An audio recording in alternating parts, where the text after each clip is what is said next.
ফিরব কৃষ্ণ, কিন্তু একটা শুভ কাজ সম্পন্ন করে, তোমাকে বধ করে।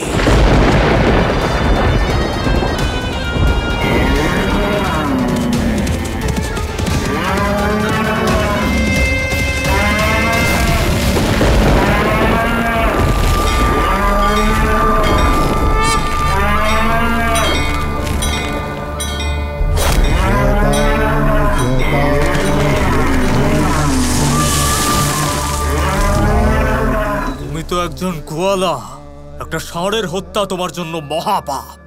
তাই তুমি আমাকে মারতে পারবে না, আর আমি তোমাকে না মেরে যাব না কৃষ্ণ। তদাত্মানম সৃজাম্যহম।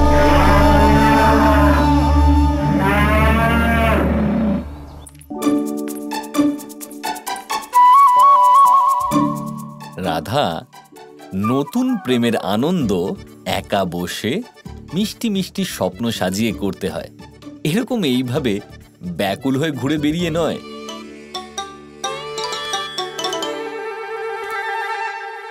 আরে রাধা, তুমি এখানে বনে এই সময় একলা কি করছো?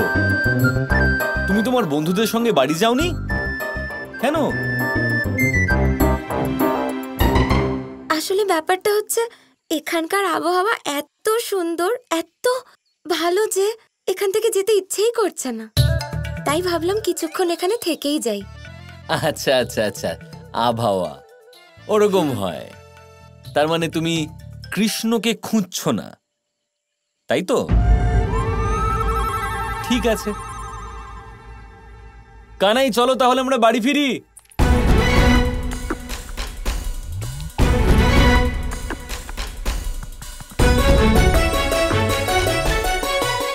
আরে কানাই, ওভাবে কি দেখছো? চলো, যাবে না?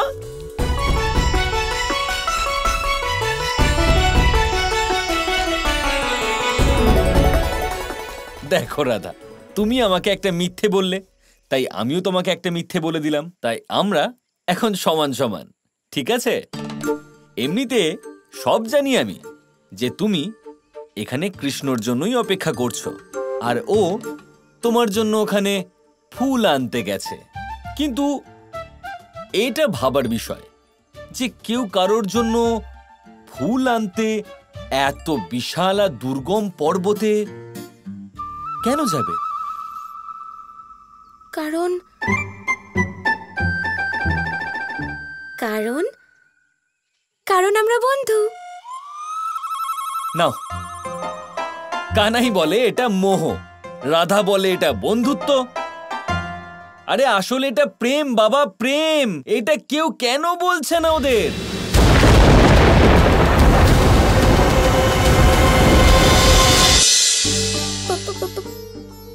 প্রেম? এটা আপনি কি বলছেন দাদা?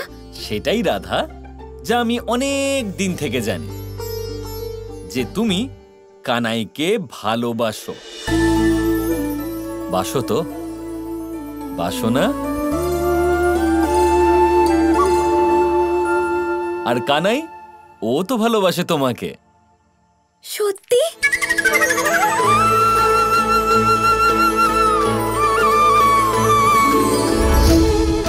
হ্যাঁ, সত্যি বলছি। আর আমি তো ওকেও এটাই বোঝানোর চেষ্টা করতে থাকি যে তুমি ওকে ভালোবাসো। আর দেখো, ও আমাকে বিশ্বাসই করে না, বলে যে না দাদা, রাধার প্রেমটা প্রেম নয়, মোহ। এবার তুমিই বলো আমাকে রাধা, সত্যি কি প্রেম আর মোহতে কোনো তফাৎ আছে?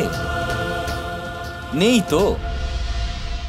সেটাই তো রাধা, সেটাই তো আমি বলছি যে এটা প্রেমই, এটা প্রেমই যা রাধার কানাইয়ের প্রতি আছে আর কানাইয়ের রাধার প্রতি। তাহলে এটা এখন নিশ্চিত হলো যে এইটা প্রেমই।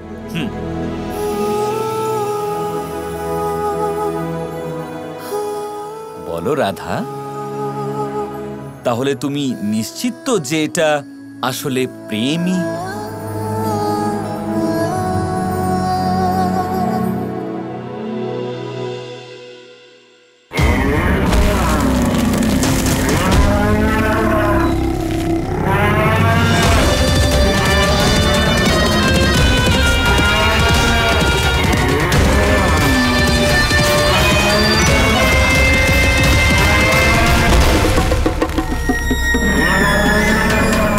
এখনো সময় আছে অরিষ্টাসুর, ফিরে যাও, না হলে মৃত্যু প্রাপ্তি হবে।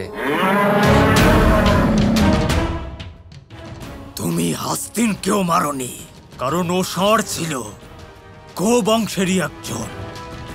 আমিও ষাঁড়, তাই আমিও সুরক্ষিত। কিন্তু তুমি নিজের সুরক্ষাটা দেখো কৃষ্ণ। হাস্তিনকে আমি মারিনি, কারণ তার কোনো দোষ ছিল না। সে শুধু কংসের কালো জাদুর শিকার ছিল।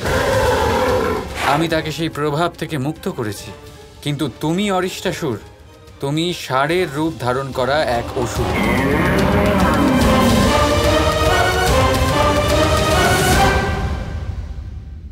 আর আজ তোমার বিনাশ নিশ্চিত।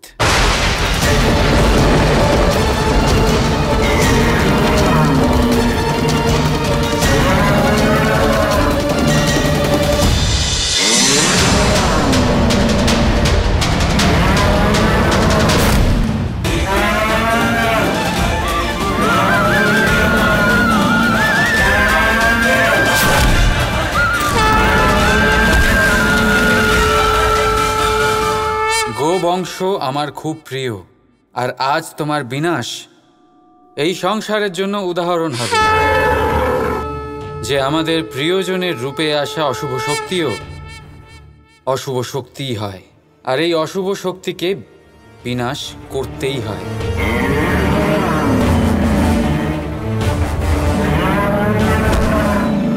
সংসারকে এটা বুঝতে হবে যে অশুভ শক্তিকে তার বর্ণ, রূপ, জাতি, ধর্ম বা তার আকারের অজুহাতে ক্ষমা করা যায় না।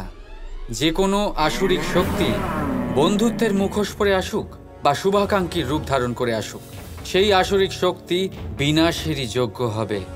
অসুর তো অসুরই হয়, আর তাকে উচিত শিক্ষা তার ভাষাতেই দিতে হয়।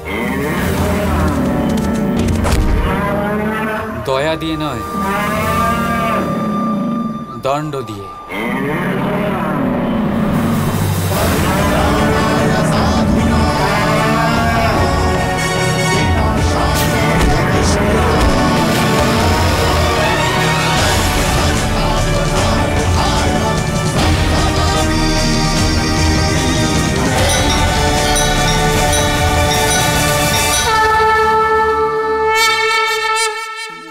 সংসারে আপনি এমন অনেকজন পাবেন যারা আপনাকে বলবেন যে আপনার কি করা উচিত, কিন্তু তার থেকেও বেশি গুরুত্বপূর্ণ বিষয় হলো আপনার কি করা উচিত নয়। আজ আমি আপনাকে এমন 3টি বিষয় বলবো যা নিজের জীবনে আপনার করা উচিত নয়। প্রথম কথা, আনন্দে কখনো কথা দিতে নেই। আনন্দ আপনার যুক্তি হরণ করে, আর তারপর আনন্দে দেওয়া এই কথা পরবর্তীকালে গলার ফাঁস হয়ে যায়। দ্বিতীয় কথা, কখনো ক্রুদ্ধ হয়ে উত্তর দেবেন না। ক্রোধ আপনার বিবেককে লুপ্ত করে, ভবিষ্যৎ দৃষ্টিকে অন্ধ করে। কিছু মুহূর্তের জন্য জন্ম নেওয়া এই ক্রোধ আর ক্রোধজাত উত্তর ভবিষ্যতে সারা জীবন এক প্রশ্ন হয়ে দাঁড়ায়। আর তৃতীয়ত, কখনো দুঃখে সিদ্ধান্ত নেবেন না। দুঃখ আপনার ভাবনা চিন্তা করার ক্ষমতা সীমিত করে দেয়, আর দুঃখী মনে নেওয়া সিদ্ধান্ত সব সময় দুঃখই দেয়। সত্যি কথা বলতে কি, বচন, উত্তর আর সিদ্ধান্ত সব সময় জীবনে ভেবেচিন্তে নেওয়া আর দেওয়া উচিত। ভেবেচিন্তে যদি কাজ করেন, এই সংসারে কখনো কোনো সমস্যার সম্মুখীন হতে হবে না। রাধা রাধা।